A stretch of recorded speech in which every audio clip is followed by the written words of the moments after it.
ফুরফুরা শরীফের উন্নয়নের জন্য 14 বছরে 14 টাকাও খরচা করেননি স্নেহাশিস।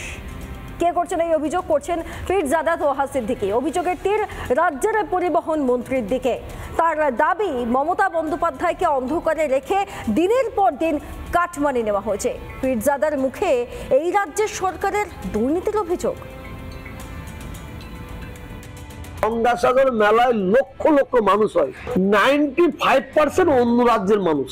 কোটি কোটি টাকা তাদের জন্য অনুদান দেওয়া হয়। আর এই ফুরফুরা শরীফে লক্ষ লক্ষ মানুষ আছে, 95% আছে বাংলার মানুষ। তাদের জন্য কি করা হচ্ছে? সেনাশিস তো মানে কি বলবো, রানাদলে বাগান দিতে এসেছে।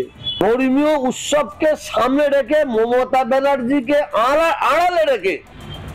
আড়ালে রেখে কাটমানি খাওয়ার একটা মানে কাটমানি খাওয়ার চক্রান্ত বলে মনে করি। ওই সিনাসিস ওর মাথায় ঢুকেছে এখানে কিছু করব না।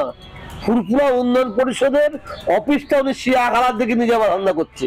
আমার ভয় হচ্ছে এই ইসলে সব আসলে বাংলার মানুষ এখানে আসবে, তার ঘাট ধাক্কা দিয়ে তাকে বের করে দেবে না তো। কারণ সিনাসিস ফুরফুরা শরীফের প্রতি শুরু থেকে অনিয়া। ফুরফুরা শরীফের কোনো উন্নয়ন সেনাশিস চাই না। আজ প্রায় 13 থেকে 14 বছর এমএলএ বলে দাবি করুন, চ্যালেঞ্জ করতে বলুন, ফুরফুরা দরবার শরীফের জন্য 14 বছরে 14 টাকা উনি খরচা করেছে। অরব সায়নী দেবব্রতর পর এবার রাজ চক্রবর্তী, মানে বিধায়ক রাজ চক্রবর্তী, তিনি এবার প্রচ্ছন্ন হুমকি দিচ্ছেন যাদবপুর কাণ্ডকে কেন্দ্র করে। সিপিএম শুধু নিজের কথাই বোঝে, আমরা উগ্র হলে পরবর্তী পদক্ষেপ দেখতে পাবে, কিন্তু আমরা এটা করতে চাই না বলছেন বিধায়ক রাজ চক্রবর্তী। কি বলছেন তিনি, শুনুন একবার।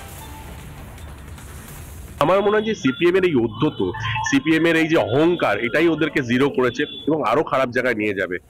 এরা আন্ডারস্ট্যান্ডিং বোঝে না, এরা ইমোশন নেই এদের মধ্যে, এরা শুধু উদ্ধত্ত বোঝে। আমরা অনেক আমাদের যারা কর্মীরা আছে তারাও কিন্তু উগ্র হতে পারে, 2 মিনিট সময় লাগে। সরকারি জমিকে কেন্দ্র করে ঘেরাও, তৃণমূল কর্মীকেই ঘেরাও করছেন তৃণমূল কর্মীরাই। কি কারণে এই ঘেরাও করা হচ্ছে দেখুন।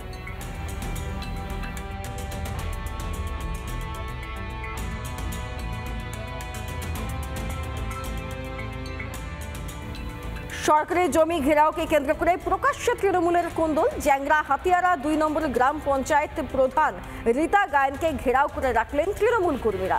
নিবেদিতা পল্লীতে একটি সরকারি জমি ঘেরাও নিয়ে স্থানীয় তৃণমূল কর্মীদের সঙ্গে পঞ্চায়েত প্রধানের বিবাদ ছিল। বৃহস্পতিবার সকালে প্রধান রীতা গায়েন সদল বলে ওই জায়গায় গিয়ে পাঁচিল দিতে গেলে প্রতিরোধ গড়ে তোলেন তৃণমূল কর্মীরা। ঘেরাও করে চলে তুমুল বিক্ষোভ। এটা নিয়ে আমরা আলোচনা করেছিলাম, উনি হয়তো জানেন না, ওনারই ভাই রোশন আলী আমাদের দলনেতা, উনি এসে আমরা আমাদের পঞ্চায়েত অফিসে বসে আমরা আলোচনা করেছিলাম। আলোচনার মাধ্যমে হয়তো আরও কিছু বাকি আছে আলোচনা আমরা আলোচনা করে নিয়েই আমরা কাজটা করেছি। আমাদের সম্পূর্ণ কাজ তো কমপ্লিটই হয়ে গেছে, আর হয়তো 20 থেকে 25 ফুট জায়গা আমার বাকি আছে। আমাকে তো জানানো হয়নি এটা করেছে, তো যদি অসুবিধা হয় না করলেই ভালো।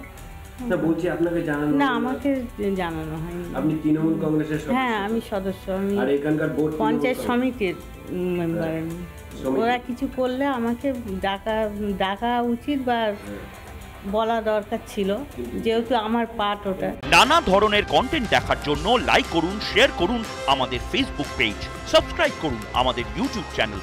পাশাপাশি অন্যান্য ব্রেকিং নিউজের জন্য অবশ্যই চোখ রাখুন রিপাবলিক বাংলায়।